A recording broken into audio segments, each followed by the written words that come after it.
차이가 있습니다. 그 차이는 어린아이와 어른과의 차이가 아닙니다. 갓난아이는 말하는 것이나 신체적 구조나 생각하는 것, 먹는 것과 능력과 활동 범위에서 결코 어른을 따라갈 수가 없습니다. 어른이 나이를 먹어 늙어갈 때 비로소 아이들은 지혜와 키가 자라고 어른을 능가하는 것입니다. 그런데 우리가 전능하신 하나님과 비교할 때는 어린아이와 어른의 차이가 아니라 그 이상의 차이가 있습니다. 이사야서 55장 8절과 9절을 보면 이는 내 생각이 너희 생각과 다르며 내 길이 너희 길과 다릅니다. 여호와의 말씀이니라. 이는 하늘이 땅보다 높음 같이 내 길은 너희 길보다 높으며 내 생각은 너희 생각보다 높으니라고 있습니다. 사람은 지식과 지혜에서 하나님을 능가할 수가 없습니다.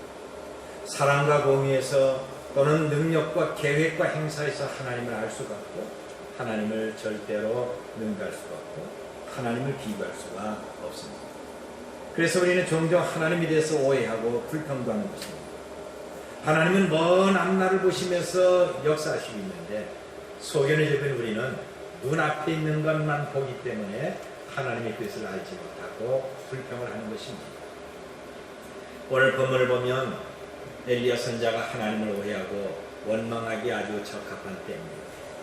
하나님께서 엘리야에게 너는 아합에게 가서 내 말이 없으면 이 땅에 수년 동안 비가 오지 않고 이슬도 내리지 않는다고 말하게 하셨습니다.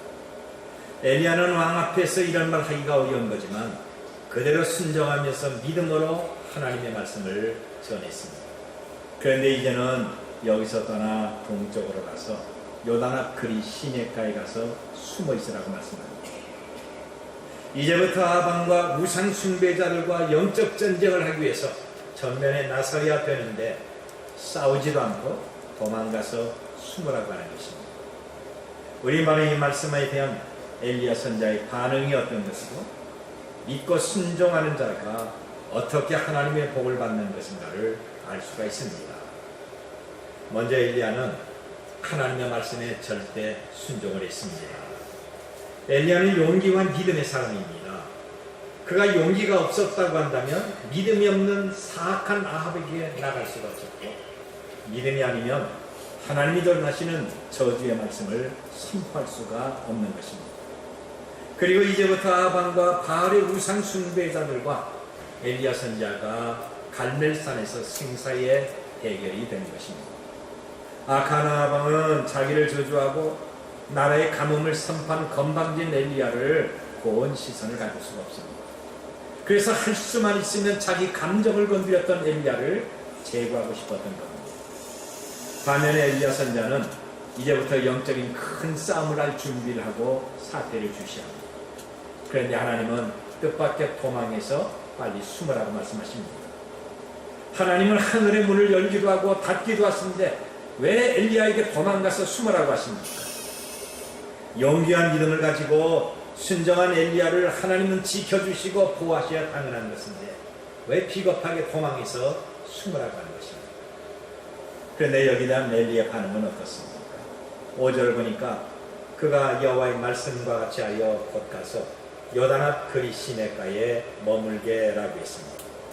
엘리야는 도망에서 숨으라는 하나님의 말씀 앞에 아무런 이유를 달지 않았습니다.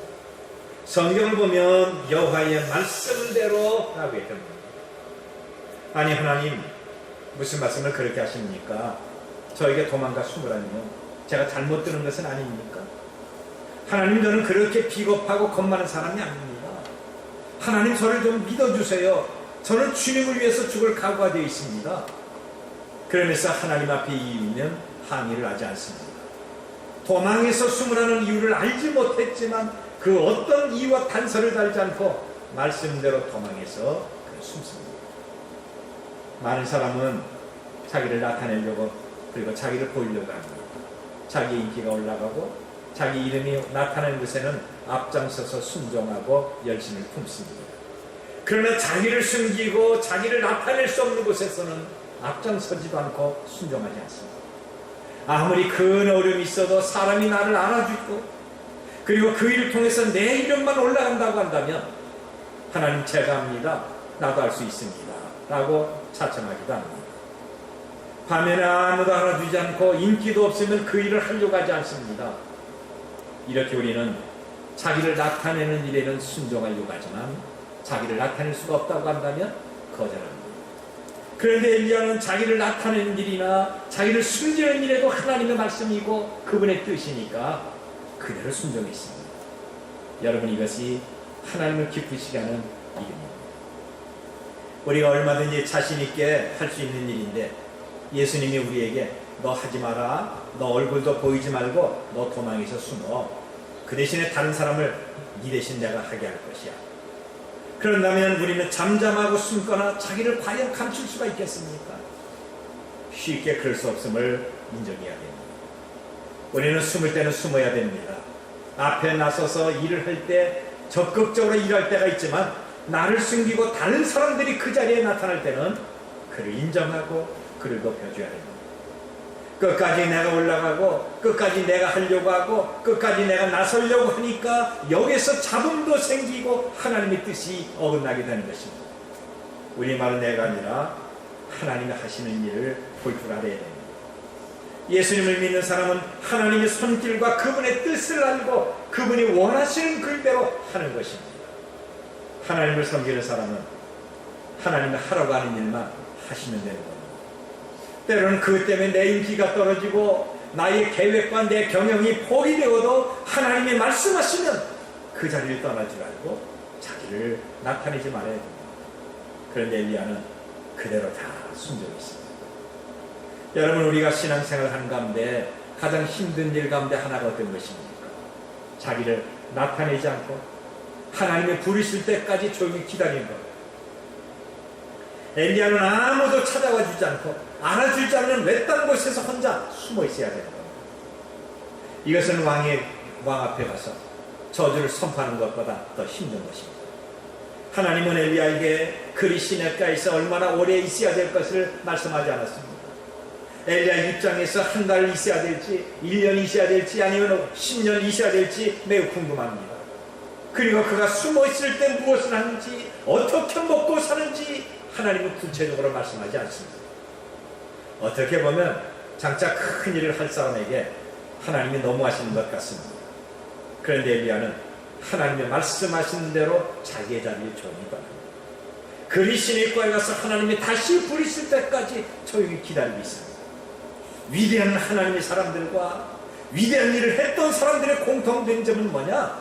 있어야 될 자리를 떠나고 하나님의 말씀 앞에 전적으로 순종하는 그런 사람들입니다. 그리고 두 번째로, 그러면 엘리야를 조용히 숨어있게 하신 그 이유가 어떤 것입니까? 하나님은 엘리야를 왜 도망에서 숨어있으라고 하는 것입니까? 조용히 기도할 시간을 주시기 위한 것입니다.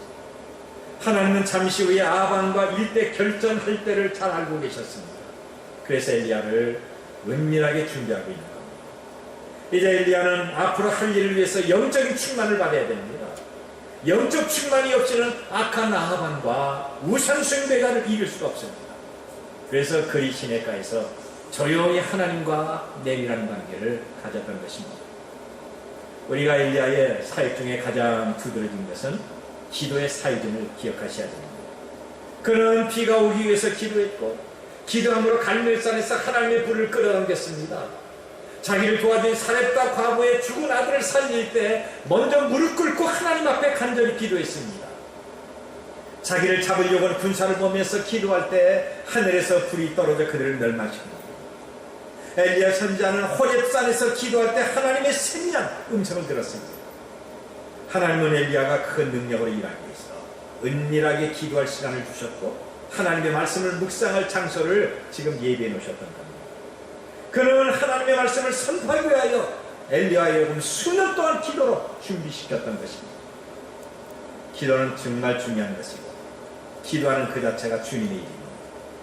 저와 여러분이 주의를 능력 있게 하길 원한다면 기도하는 일부터 시작해야 됩니다.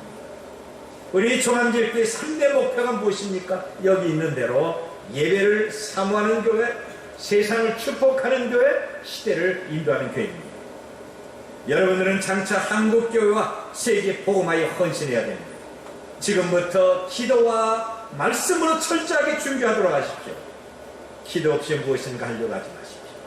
그것은 기도하라고 하신 하나님의 말씀을 무시하고 모독하는 행위가 되는 겁니다.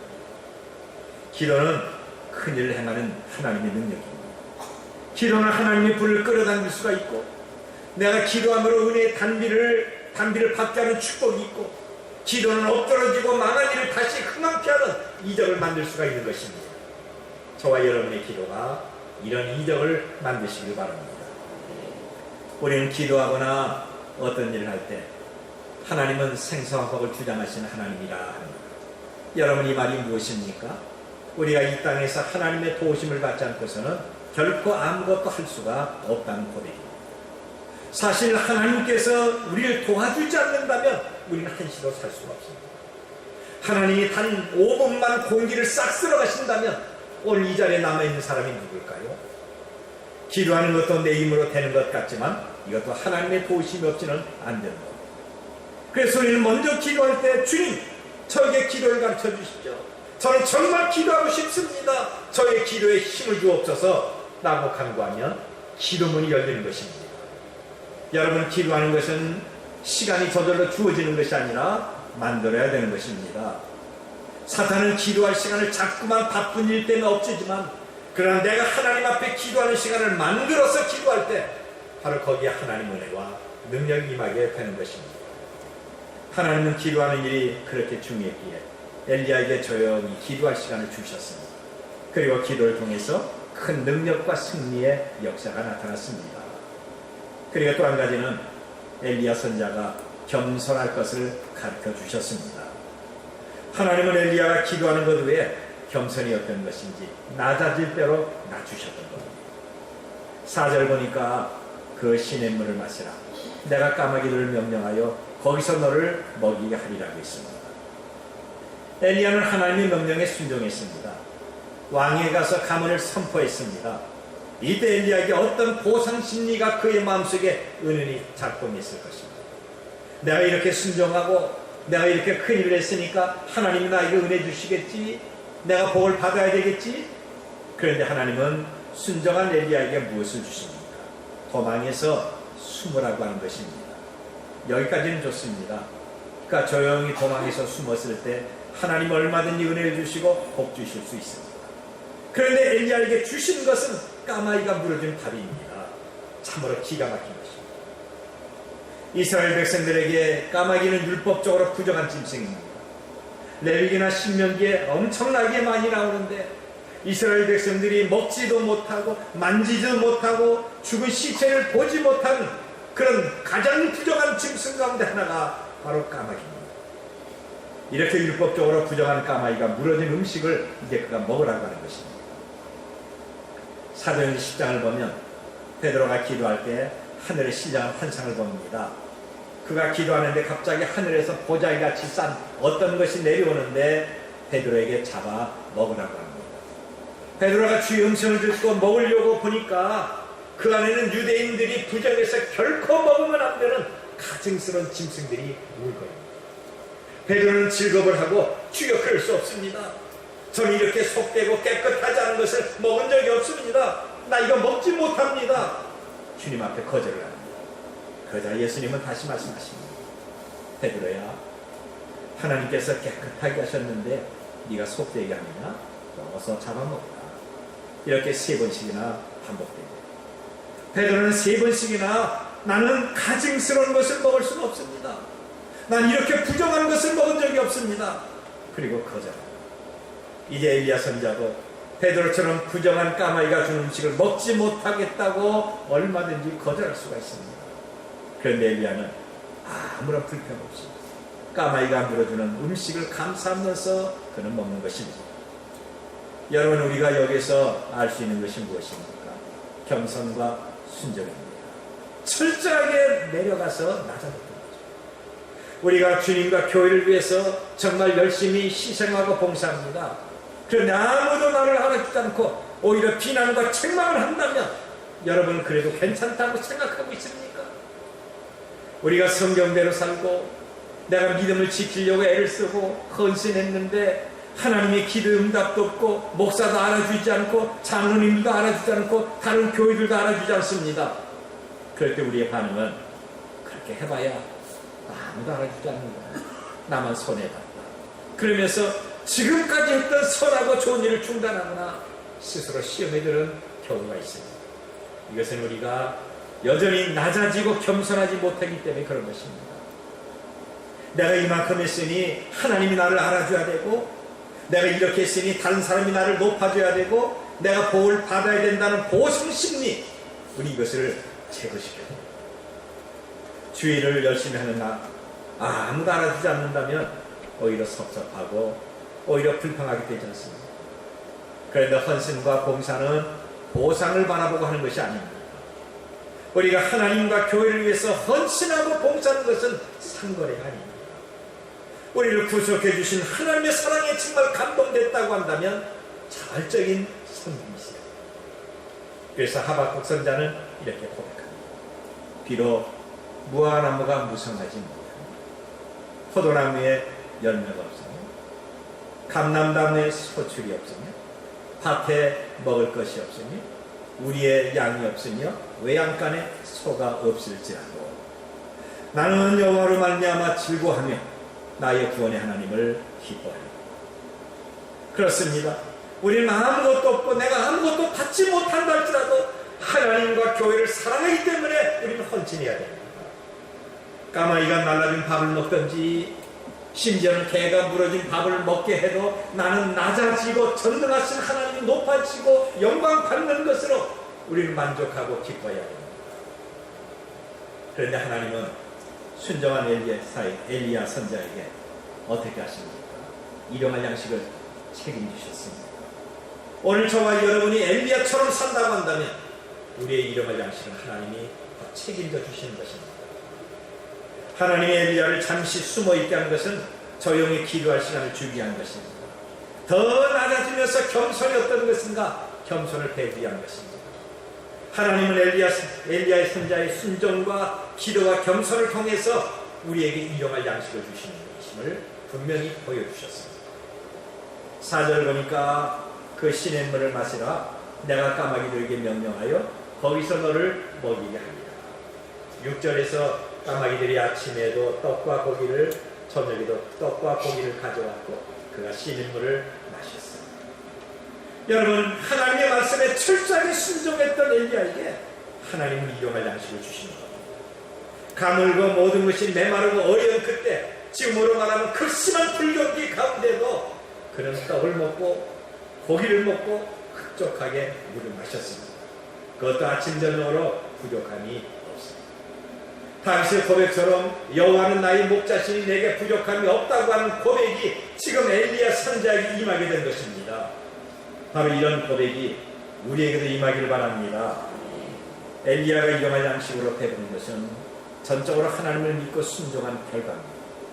우리가 하나님이 원하시는 대로 순종하면 일시적인 시험과 연단과 아픔과 경제적 어려움이 있어도 그러나 하나님께서는 우리의 모든 삶을 책임지게 될 것입니다. 엘리야에게 어떤 것이 먹을 것이 갖고 왔습니까? 까마귀입니다.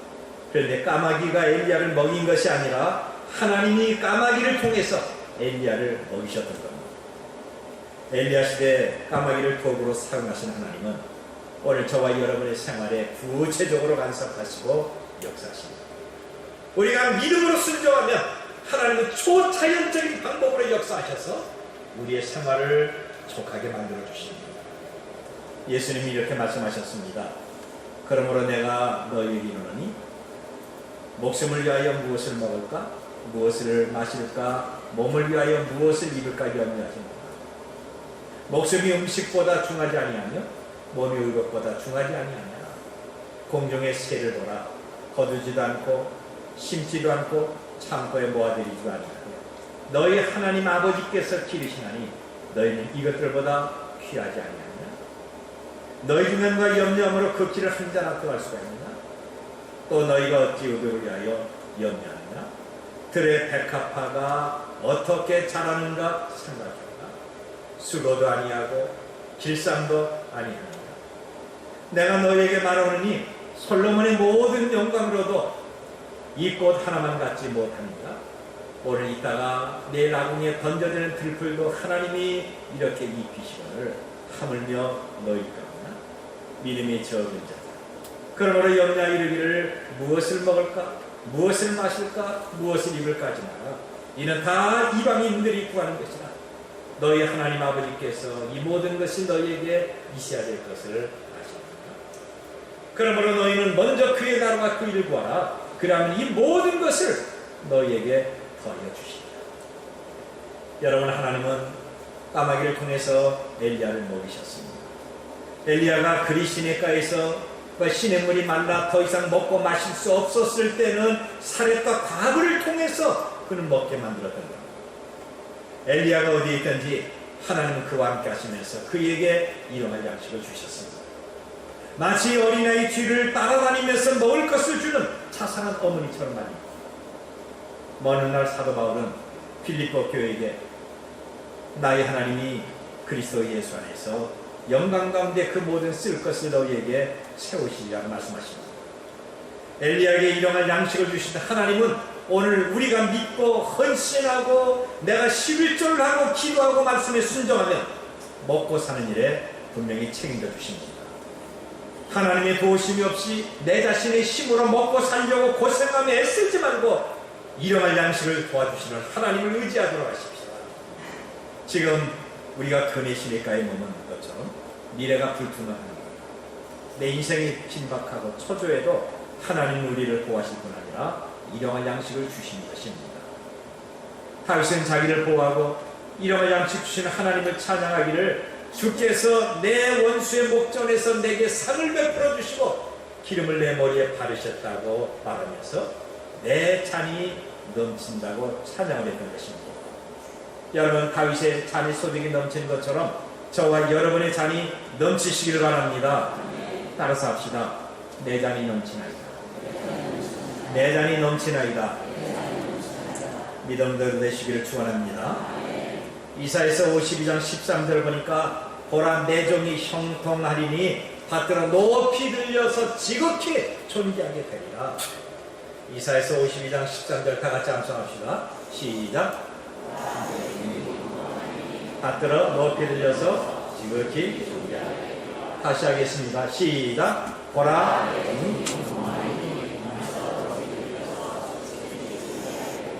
아멘. 꼭 이렇게 손짓해야 자신 가지고 암송하시죠. 여기 보면 보라 신홍제가 형통하리니 받들어 높이 들려서 지극히 존귀하게 됩니다. 우리 자기 이름 넣어서 한번 하겠습니다. 시작. 보라 신홍제가 형통하리니 받들어 높이 들려서 지극히 존귀하게 되리라. 아멘. 이제 우리의 앞날이 힘들고 아픔과 경제적 고통이 있어도 그것은 일시적인 겁니다. 전능하신 하나님 우리 아버지는 우리와 늘 함께 하시면서 그분의 능력과 이적을 통해서 우리와 우리 자녀들의 자녀 소득이 넘치게 하실 것입니다. 엘리야는 순종했습니다. 하나님의 말씀에 순종하면서 자기가 영광 받을 자리를 떠나 조용히 숨었습니다. 그리고 아무도 없는 그리 시내가에서 조용히 기도하면서 하나님 앞에 낮아지고 겸손을 배우는 겁니다. 하나님의 말씀에 순종하고 기도하는 엘리야를 하나님은 먹이시고 마시게 하셨던 겁니다. 오늘 우리도 엘리야처럼 절대적인 믿음을 갖고 기도하며 겸손하십시오. 엘리야처럼 말없이 순종합시다. 그러면 엘리야의 하나님은 오늘 저와 여러분의 하나님이 돼서 지속적으로 일용할 양식을 주시고 평안하고 배부르게 만들어 주십니다. 이런 은혜가 지속적으로 우리와 우리 자녀들 그리고 종합제일교회 임하시기를 바랍니다.